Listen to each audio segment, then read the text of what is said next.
Bonjour à toutes et à tous, bienvenue dans cette nouvelle vidéo. Le but aujourd'hui est de comprendre plusieurs fonctions sur SPSS qui sont très pratiques. Premièrement, nous allons aller nous intéresser, donc si on va dans Data, nous allons nous intéresser au split file. Le split file, donc littéralement ça veut dire quoi? Ça veut dire diviser l'échantillon, diviser la base de données. Et donc ça nous permet de effectivement scinder des groupes en fonction du coup des catégories. Du coup là on parle d'office de qualitative. Et donc toutes les analyses qu'on va faire vont être dédoublées. On va faire à chaque fois une analyse pour tel groupe et la même analyse pour tel autre groupe. Donc comme je vous disais, c'est en fonction des groupes, donc des catégories. Donc par exemple là il y a le genre qui est indiqué. Je pourrais choisir une autre variable qualitative, comme le contrat de travail, la taille de l'entreprise, le diagnostic du BDI, etc. Donc là, je clique sur OK. La syntaxe m'indique que ça a été fait, donc les cases ont été triées par le genre, donc il y a le split file par le genre. Et du coup, si je décide de faire, par exemple, des descriptives, je vois, par exemple, là j'ai ma variable âge qui est déjà mise, je peux rajouter le quotient intellectuel. En fait, qu'est-ce qui va se passer? Donc j'ai demandé des statistiques descriptives, donc minimum, maximum, moyenne et écart type pour deux variables, l'âge et le quotient intellectuel. Et je vois qu'en fait, en un tableau, j'ai ces variables pour les hommes et pour les femmes.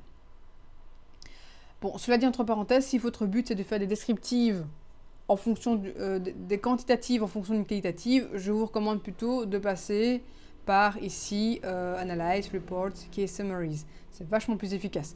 Mais bon, voilà, c'est pour vous montrer ce que ça fait. Si je décide de faire un graphique, oui, on va faire un graphique. Par exemple, un histogramme.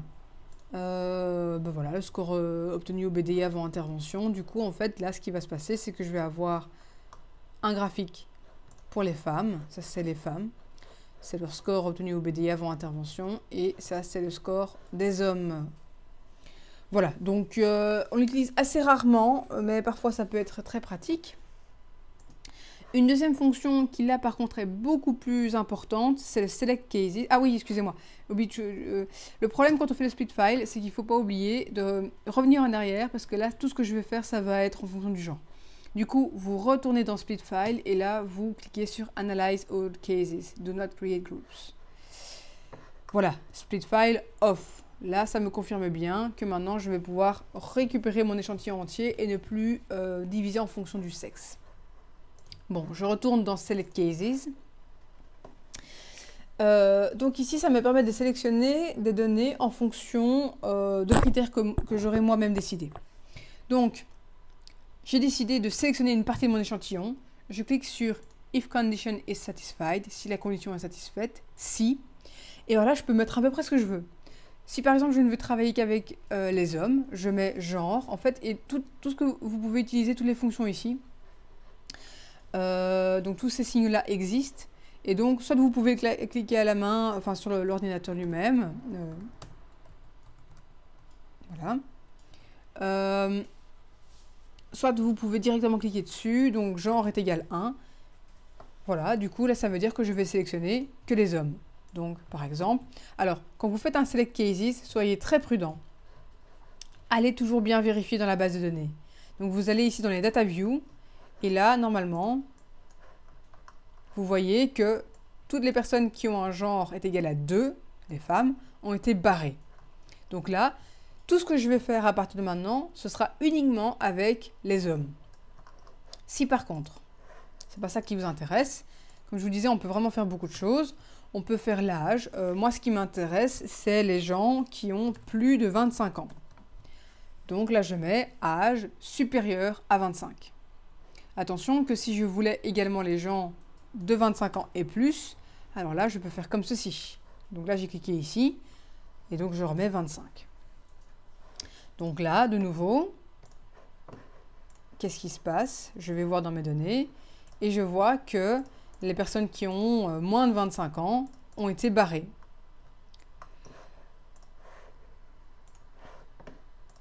On peut également faire plusieurs, plusieurs critères en même temps, là ça devient un peu plus compliqué. Il faut parfois pas hésiter à chipoter un petit peu. Donc par exemple, si dans ma variable contrat de travail, donc contrat de travail pour rappel, il y a 3 niveaux, il y a CDI, CDD et intérim. Imaginons que moi je ne veuille que travailler avec les CDD et les CDI, donc les valeurs 1 et 2. Alors ce que je peux faire, c'est mettre la variable, mettre égale 1, et alors je peux mettre un trait ici, en fait, qui me permet de rajouter autre chose, et je peux mettre contrat de travail égale 2. Il y a plusieurs formules qui existent, hein. On peut parfois utiliser le « et », des choses comme ça. Bon bref, on aurait pu mettre contrat de travail inférieur à 3. Comme ça, on aurait exclu le 3, on n'aurait eu que 1, 2. Mais là, c'était pour vous montrer comment faire quand on veut vraiment deux choses vraiment différentes et qu'on ne peut pas utiliser les supérieurs, les égales, etc. Donc là, qu'est-ce qui va se passer?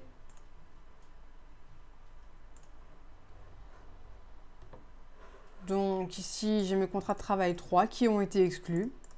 Je vous conseille vraiment vivement de à chaque fois vérifier le Select Cases. Si vous travaillez vraiment qu'avec une seule partie de l'échantillon, c'est vraiment super important. Et alors, n'oubliez pas éventuellement de désactiver si jamais vous avez besoin de l'échantillon complet. Ou n'oubliez pas que quand vous quittez SPSS, ça redevient comme avant. Donc si vous mettez en pause votre travail et puis que vous revenez, vous réouvrez la base de données, il faut refaire le Select Cases. Attention, hein. Donc voilà pour le Select Cases. Moi, je vais recliquer sur All Cases parce que je n'ai pas l'intention de travailler avec une partie de mon échantillon. Du coup, il me dit bien Filter Off. Une autre fonction intéressante, c'est ici maintenant dans Transform, c'est le Compute Variable. Alors là, l'idée, en fait, c'est de créer Compute, ça veut dire calculer. Ça veut dire, donc, on va calculer une nouvelle variable. Ça peut être utile pour de nombreuses choses. Pourquoi? Déjà, ça peut être utile typiquement dans les ANOVA ou régression. Lorsque l'on a un problème de condition d'application, la première chose qu'on essaye de faire, c'est de transformer la VD en racine carrée, en logarithme népérien ou en log 10. Je vous conseille d'aller voir la vidéo « Que faire lorsque les conditions d'application ne sont pas respectées » à ce sujet-là si ça vous intéresse. Et donc l'idée c'est de dire je vais créer une nouvelle variable, par exemple je vais créer racine carrée de l'âge, pour une raison X ou Y. Donc target variable c'est le nouveau nom, le nom de ma nouvelle variable, et c'est un code, donc ça doit bien être, il n'y a pas d'espace, pas d'accent particulier ni rien. Donc ici j'ai toute une série de fonctions que je peux utiliser. Et donc moi je cherche la racine carrée qui se dit en anglais square root, ici, voilà, donc là je vais faire la racine carrée de, et je mets l'âge. Et donc là, il va me créer ma nouvelle variable. Ici, la variable a été créée, et si je la mets à côté de l'âge,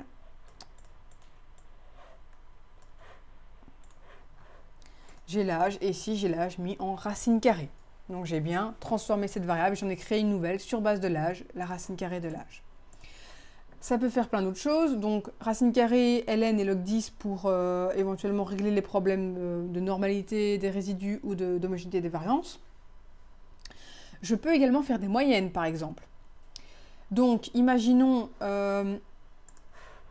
ici j'ai 5 variables, qui sont en fait des items. Des items qui mesurent l'aimabilité. Donc, moi, j'aimerais bien en faire une seule variable pour en fait avoir le score moyen d'amabilité de mes individus, de mes participants.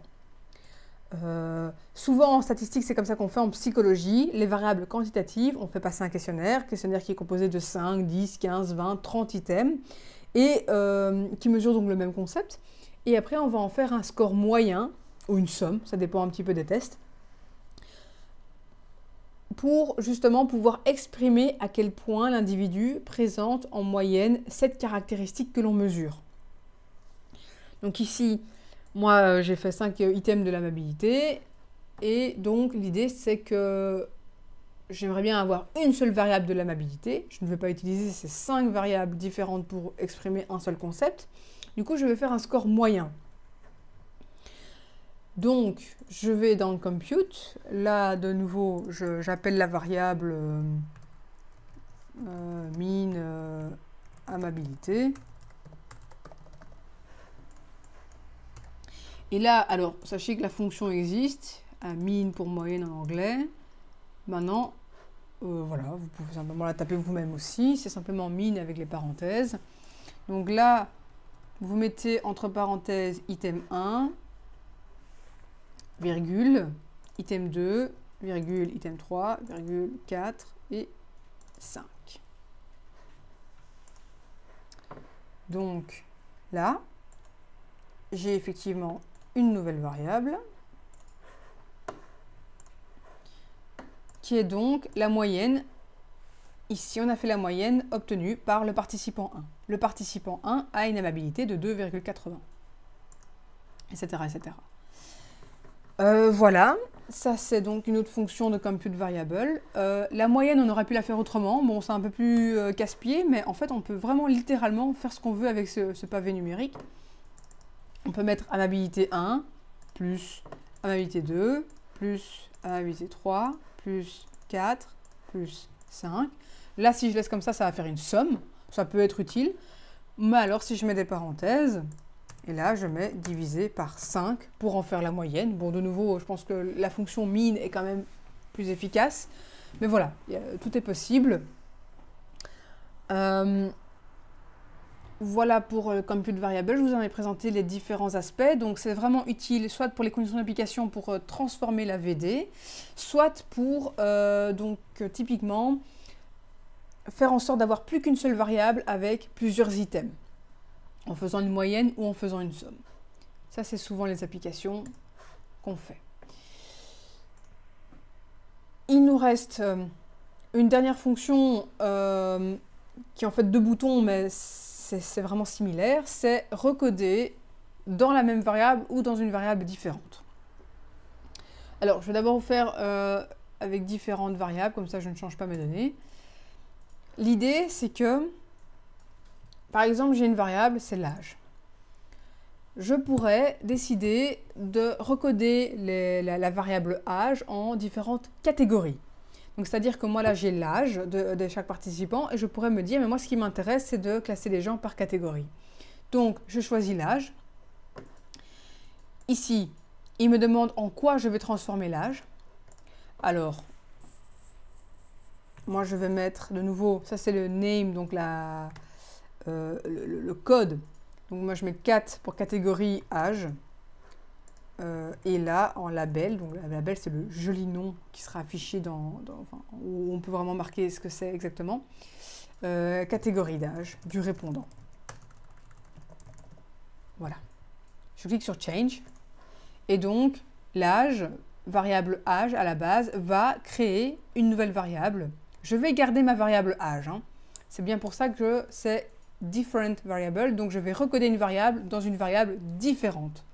Si j'avais cliqué sur Recode into Same, en fait, là, j'aurais perdu mes données d'origine, donc les données de l'âge, pour qu'elles soient remplacées par une nouvelle variable, ce qui ne m'intéresse pas. Alors, donc l'âge va me créer une nouvelle variable, catégorie âge. Là, je clique sur Old and New Values. Et donc là, je peux faire un peu ce que je veux. Là, je vais mettre, par exemple, soit on peut mettre une valeur elle-même, mais ici, vu que c'est l'âge, je vais mettre, je sais que le participant le plus jeune a 18 ans, donc je vais mettre de 18 à 30 ans, ça va devenir 1. Ça va devenir la catégorie des jeunes, de 18-30 ans. Ensuite, disons 31, 50, ça va devenir 2. Et puis, ce que je peux faire, c'est de la valeur jusqu'au plus élevé. Donc, je mets 51. Donc là, il va me prendre la valeur que je lui donne, 51, jusqu'à le plus élevé. Élevé, ça peut être 3000. Bon, pour l'âge, c'est un peu bizarre, mais voilà. Donc, vraiment jusqu'à la valeur la plus élevée. Il va me donner, ça va être recodé en 3. Donc, c'est vraiment super intéressant. On peut soit donner une valeur en elle-même, dire moi je veux que ceux qui ont 20 ans soient la catégorie 4. Ce serait un peu bizarre dans ce cas-ci, mais voilà. Typiquement, le value, on va l'utiliser, je vais le faire avec vous après, pour les items inversés. Mais bon, voilà. On peut éventuellement remplacer les données manquantes. Donc, toutes les manquantes auront telle valeur. Donc, ça, c'est range en anglais, donc ça veut dire écart, étendu. Donc, c'est de A, de telle valeur à telle valeur, ce sera recodé en telle valeur. Là, c'est du minimum jusqu'à la valeur. Donc, j'aurais pu, si j'avais des mineurs, je pourrais aussi faire de 0 jusqu'à 18. Donc, tous les âges en dessous de 18 vont être codés autant. Voilà. Mais ici, je n'ai personne en dessous de 18 ans. Ou alors, toutes les autres valeurs. Voilà. Donc, ici, moi, j'ai recodé de 18 à 30 ans, ce sera 1. De 31 à 50 ans, ce sera 2. Et 51 jusqu'à la valeur la plus élevée que j'ai dans mon échantillon, ce sera 3.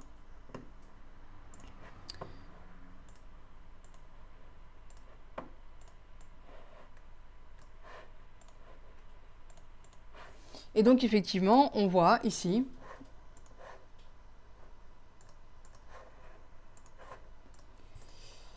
que tous mes individus ont maintenant une catégorie d'âge, donc en gros les 18-30 ans, les 31-50 ans et les 51 et plus. Voilà, donc tout le monde a une nouvelle valeur. Donc pour rappel, si j'avais cliqué sur Recode into same variables, cette variable aurait disparu et aurait été entièrement remplacée par celle-ci. Du coup, on perd des données. Moi, je trouve rarement ça intéressant. Sauf, éventuellement, comme je vais le faire maintenant. Donc, j'ai 5 items qui mesurent la mobilité. Ce que je ne vous ai pas dit, c'est que celui-ci, par exemple, il est inversé. Ça veut dire quoi? Ça veut dire que les 4 premiers items sont des items normaux, on va dire, ou au plus, c'est une échelle de Likert de 1 à 7, hein, comme on utilise souvent. Donc, au plus le score est élevé, au plus la mobilité est forte, est présente chez le répondant. En revanche, l'item 5, c'est un item inversé. Donc ça veut dire que là, quelqu'un d'extrêmement aimable va avoir un score très bas. Par exemple, l'item 1, ce serait « j'aime passer du temps avec les gens, j'aime rendre service aux gens ». Et donc là, le répondant met 1, pas du tout d'accord, 7, tout à fait d'accord. Item 2, c'est quelque chose de ce style-là. J'aime écouter, j'aime... je sais pas, n'importe quoi, avoir des contacts chaleureux avec les gens, etc. Et l'item 5, au contraire, ce serait plutôt quelque chose du style « ça m'ennuie quand on me demande quelque chose ». Alors là, de nouveau, quelqu'un qui est extrêmement aimable, il va plutôt mettre 1, pas d'accord, pas du tout d'accord, tandis que quelqu'un qui n'est pas vraiment aimable aura tendance à répondre 7, tout à fait d'accord. Donc c'est un item inversé. Donc, ça veut dire qu'ici, un score élevé signifie une faible amabilité. Alors, c'est une échelle de Likert de 1 à 7. Donc, ce qu'on peut tout à fait faire, c'est faire un recode into different variables. Là je le vire. Je mets l'amabilité item 5. Donc, et si, ça qui est pratique aussi, c'est que si vous avez un questionnaire de 20 questions et que vous avez 5 items inversés, vous pouvez directement tous les mettre là. Bon, il faut tous les nommer, hein, attention. Donc, je mets amabilité 5i. Je vais peut-être mettre d'abord le i inversé, amabilité. Item 5 inversé de l'amabilité. Voilà, donc ça va être ma nouvelle variable. Et donc, je fais ancienne et nouvelle valeur. Alors, il sauvegarde au cas où on aurait oublié de faire quelque chose du style. Moi, je vais mettre du coup la valeur. Ce qui était 1 va devenir 7. Parce que de nouveau, quelqu'un qui est fortement aimable, il aurait mérité un 7 entre guillemets. Et bien maintenant, ça va être le cas. Donc, quelqu'un qui était fortement aimable, il aura répondu 1 à mon item inversé, parce que ça m'ennuie d'aider les gens. Pas du tout d'accord, donc il est aimable, il a mis 1 et il va avoir 7. Le 2 va devenir 6. Le 3 va devenir 5. Alors, attention, ça c'est important, le 4 va rester 4. Si on ne le code pas, en fait, il va disparaître. Le 5 va devenir 3. Le 6 va devenir 2. Et le 7 va devenir 1.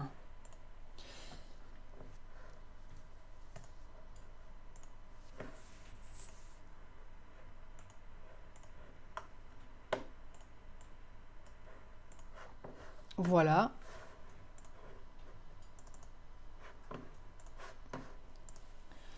Donc vous voyez, ici c'est l'item inversé, ici c'est l'item de base, et effectivement toutes les valeurs ont été transformées.